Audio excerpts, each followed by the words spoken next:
Bonjour mes chers stratoniens, j'espère que vous allez bien, j'espère que vous passez des bonnes journées.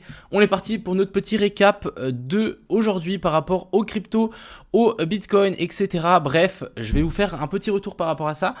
On a un petit setup qui est potentiellement en train de se mettre en place, on est venu toucher la zone de fair value gap, bref, pas mal de choses. Petit long aussi sur le Solana, plutôt sympa. Bref, on va checker tout ça ensemble dans cette vidéo. J'espère qu'elle vous plaira. Mettez votre meilleur pouce, installez-vous confortablement et on est directement parti. Crypto, million. Crypto, million.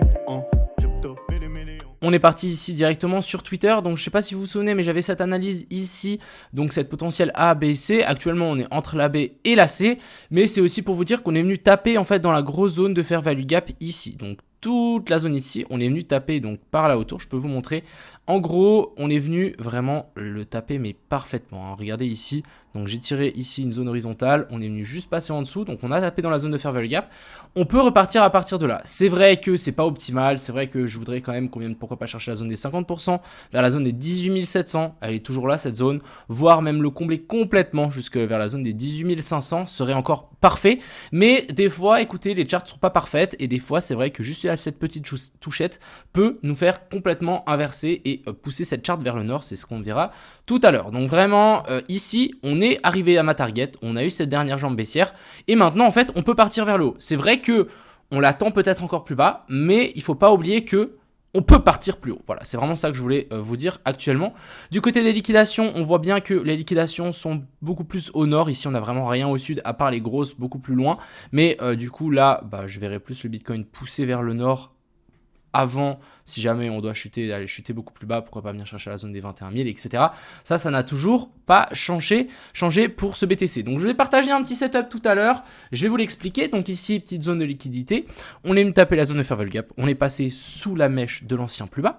Ensuite ici, on a eu un cos, donc continuation de la structure baissière, et du coup maintenant ce qu'il nous faut c'est un boss. Donc le boss ici c'est, j'attends une clôture en M15 pour valider. Donc il nous faut en fait une clôture ici des bougies en M15 au-dessus de la zone des 19 300. Ensuite, une rechute, on viendra chercher la zone de POI et zone de fair value gap. On a aussi un petit équal low ici, donc de la liquidité qui s'est placée en dessous. Et tout ça avant de vouloir repartir vers le haut. Mais étant donné que en fait, ce setup peut être pris, vu que en fait, la zone de fair value gap ici a été touchée. Donc ça, c'est vraiment plutôt cool pour ce BTC. Donc ici, je suis de nouveau donc sur la charte. J'attends du coup bel et bien notre boss ici. Je veux une clôture en 15 minutes au-dessus. Ça serait vraiment le top du top. Il nous faut absolument une clôture ici en 15 minutes au-dessus de ça. Ensuite, en 1 heure, qu'est-ce qu'on peut observer? On peut voir que ici, on a une zone de POI. Vous voyez que c'est la bougie ici orange avant l'explosion. Donc ici, on a des gens qui ont shorté. Pourquoi pas revenir les chercher à break-even pour ensuite venir pousser vers le haut.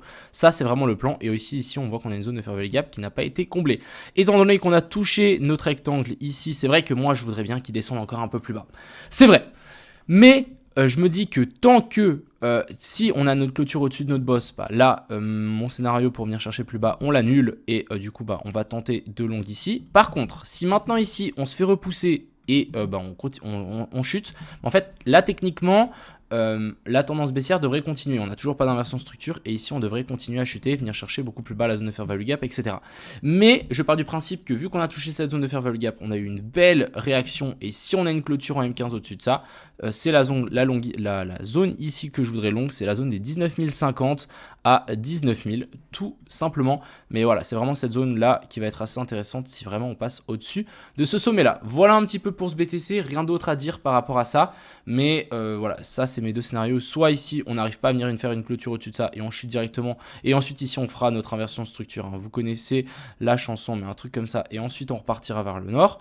Soit ce qu'on fait c'est on vient chercher ici, on passe au-dessus de ça, clôture en M15 minimum. On revient chercher la zone de POI ici.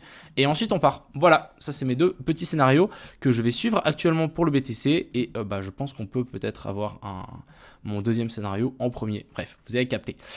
Du côté de l'Ether, on n'a pas d'inversion structure, on n'est toujours pas revenu chercher beaucoup plus bas ici, toujours pas taper la zone de fair value gap, ça continue la chute, mais vraiment rien d'intéressant, on n'est même pas venu chercher cette mèche ici, donc Ethereum beaucoup moins intéressant que le BTC selon moi. Le BNB toujours dans cette espèce de range, tant qu'on n'a pas une chasse aux liquidités ici en dessous, ou on remonte ici, on prend les liquidités pour ensuite rechuter, donc vraiment encore une fois c'est manipulation, extension. Là, on veut soit une manipulation vers le bas et ensuite extension, soit manipulation vers le haut et ensuite extension. Quand je dis manipulation vers le haut, c'est passer au-dessus de ces mèches sans faire de clôture et ensuite on redescend et on vient chercher cette mèche-ci. Ça, c'est vraiment le b.a.-ba, mais pour moi, là, il y a accumulation, manipulation, extension. Il faut simplement attendre la manipulation d'un côté ou de l'autre. On va continuer ici pour l'indice du dollar, donc il a bien pump, on est bien remonté jusque cette zone-là, et là, on est vraiment en train de vouloir repartir, donc... Est-ce qu'on va continuer à grimper pour l'indice du dollar? J'en sais rien. Tant que cette zone ici elle tient, je suis plutôt baissier, mais si ça tient pas, bon, on viendra chercher vers la zone des 117 d'indice, donc c'est vraiment chaud. Du côté ici du SP500, donc on a la bourse qui vient d'ouvrir, donc la bourse de New York à 15h30. Du côté du SP500, on peut toujours s'attendre à une descente un petit peu plus basse vers la zone ici des 3600 points. On a une zone de fair value gap ici à venir chercher. Pourquoi pas même faire une mèche sous ce plus bas là. Mais voilà, on va simplement patienter. Je pense qu'on peut toujours refaire cette descente. Et si on a cette descente, en fait, on aura notre descente sur le BTC aussi. Par contre, si le SP500 part, en fait, ça veut dire que le bottom, le potentiel rebond ici qu'on peut avoir sur le BTC actuellement peut largement se faire aussi. Donc ça, c'est aussi à prendre en compte. On va continuer directement sur mon petit Solana. Donc Solana, c'est un trade que j'ai pris ici en copy trading avec une potentielle perte de 15. Donc si on vient ici, de 50, si on vient ici, je perdrai 50 sur mon copy trading. Donc on a une petite inversion de structure ici en 5 minutes. Donc plutôt cool. Hop, ici on a une autre boss et ici notre cost. Donc ça, c'est bien. Ensuite, on revient chercher. Donc ici, on a une belle zone de POI en 1 heure. Hop, je vais vous montrer, mais voilà, on avait cette belle bougie rouge ici, donc on revient chercher cette zone de POI, et du coup, j'ai décidé de long juste au-dessus de cette zone de POI, et ensuite, ça devrait repartir. Et du coup, le TP ici pour cette zone et pour ce Solana, je me dis que ce qui est assez intéressant, c'est qu'on peut largement repartir à partir de là. Et en tout cas, venir pousser un peu plus haut, nous faire un joli bear flag avant de continuer. Ça, c'est quelque chose qu'on fait souvent. Je vais vous montrer, mais nous faire quelque chose du style... Hop, hop, hop, si je cherche mon petit flag. Donc, on prend ce plus bas là, l'autre plus bas, et on vient pousser ça vers l'eau. Donc voilà, pourquoi pas nous faire un scénario de ce style. On est venu taper la borne basse. Maintenant... on remonte jusqu'ici en haut et ensuite ça rechute. Et là, on aura vraiment un joli petit bear flag avec recherche des liquidités ici au-dessus avant de vouloir continuer la chute vers le bas. C'est pour ça que moi, j'ai décidé de prendre ce long. Je me suis dit, ok, c'est assez intéressant. On a eu une jolie réaction ici. Vous voyez ici, jolie réaction, gros pump. Et du coup, là, potentielle correction en A, B, C, comme le Bitcoin. Inversion de structure, on revient chercher la zone de POI et du coup maintenant on vient chercher les liquidités qui sont retrouvent ici en haut et là on pourra avoir un joli petit RR de 10. Donc ça veut dire que si pour une perte de 50 j'ai un ratio de 10, ça veut dire que si on vient taper, je prends 500, ce qui serait plutôt cool pour le copy trading. On va patienter, pour le moment c'est plutôt bien parti, on verra. Je pense que si le Bitcoin ici pousse un peu plus, on pourra avoir un joli petit setup pour le Solana. Enfin bref, voilà un petit peu ce que j'ai tradé un petit peu tout à l'heure. J'ai aussi un petit peu tradé le Forex, donc voilà, là j'ai une position qui vient d'ouvrir.